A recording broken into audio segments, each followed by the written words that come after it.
This was the Naval Training Center. This is the place that helped make San Diego a Navy town. Nearly 2 million young men and eventually women came here to do their basic training as well as go to the command schools. When it announced that the base was closing in '93, those of us in the arts community, including me, Victoria Hamilton, and many others, recognized that this could meet a lot of the space needs of some of our arts organizations here.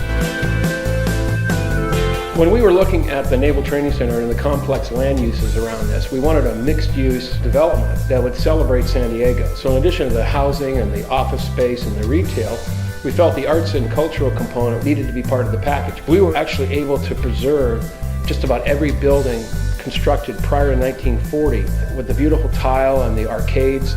I give this example to many people when I give tours. Building 175, which is now Dance Place San Diego, there were laboratories upstairs to teach sailors how to make torpedoes. And now that space is being used to train artists. One time I was taking a walk and I saw a man just kind of looking around, looking pensive. And he says, decades ago, I trained here. He's looking around. He's like, I can't believe what it's become.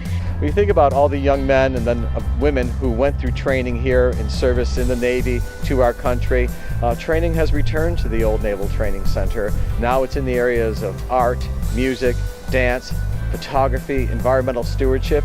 I believe that the Arts District has been fundamental to making Liberty Station the destination point that it is today in San Diego. We all go down there because it's a happening, and it's great that it went from something that was closed off or walled off when it was a military base to the most public space there, and we're all very proud of it. Corky McMillan, when he was blessed to take on this project, had the grand vision to dream large.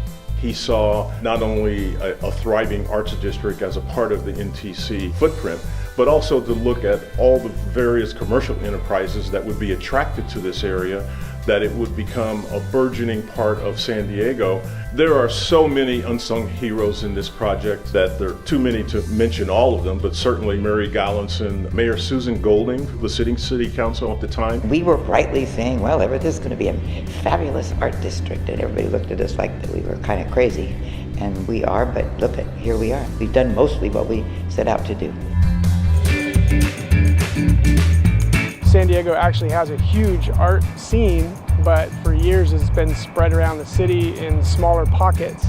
And this was really an opportunity to bring some of those all into a singular space within San Diego. We talk a lot today about placemaking. Well, this is the place for arts. You can see watercolor, photographic, theater, dance, any kind of art you love, it's there. All the artists here in Barracks 19 have different styles of art. But when we talk with each other, we find we're all working towards similar goals. One of the residents mentioned it's her first opportunity since college to be surrounded with other artists. It helps if you're stumped on a painting, you go to somebody and say, hey, I'm trying to do this, what do you suggest? Give me your artist's eye on it. Malashok Dance has found success here at Dance Place because we're able to be a full year-round company with the visibility of what we're doing.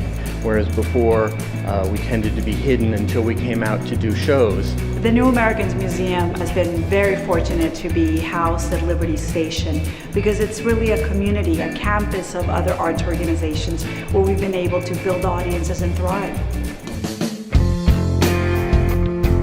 What goes on in the building is very exciting, but I love when there are thousands and thousands of kids running around and playing soccer and looking at art. The parents are enjoying it.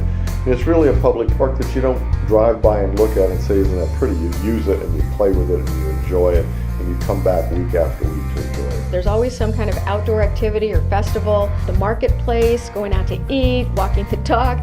There's just so many places that we love going as a family. It's not only arts and culture, it's great restaurants, it's parks and recreation, it's people living and working here. We wanted to have an energized community where people can see the arts and they weren't over in some distant location. I love, just as a father, as a Point Lowman, just being able to walk around and see the vibrancy from the lot to what's happening, movies at the park, the dancers coming in and out. There is a sense of place like you'll see no other in San Diego. And the good news is it only continues to grow and get better all the time.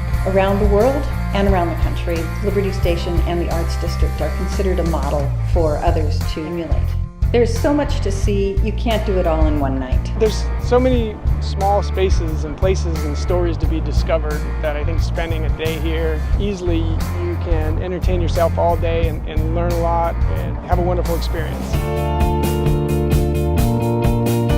As wonderful as this all is, we recognize the job is not done. We're looking forward to getting underway with the Barracks Hotel right here in the heart of the Arts District, and also a new 300-seat performance venue in what was the Base Exchange. Having a performance space here at Liberty Station would really complete the vision of how we first thought of this. Obviously a place for the work to be taught, to be created, but then a place to really share it with the public. Our performance space at Liberty Station would be a great addition to the campus because it would also support the work that we do at all our institutions. We'd be able to host performances and different kinds of events. I'd love to see a large site where performing arts groups could come out and do plays and dance and dramas and really encourage children's art. Financing a project of this magnitude is always a challenge, and bringing all of the partners together has really been an ongoing struggle. These are expensive buildings to renovate. It was about $110 million overall, and we knew this wasn't going to be like Disneyland where all the rides are open on day one. We were going to do this in phases. Just as we've counted on community support in the past, we're looking forward to having the community step forward again and help us say mission accomplished. We owe it to our history. We owe it to the great military men and women who helped establish the Navy's presence here and help San Diego grow. And I hope all of you who are out there today take it upon yourselves to get involved with this project. It's important to you as a citizen, and it's important to San Diego's future and its growth. Thank you for supporting our arts district. We still have some buildings to finish. We have some great programs that we're bringing in. You're making a huge difference for arts and culture in San Diego. Bravo Zulu, congratulations on a job very well done.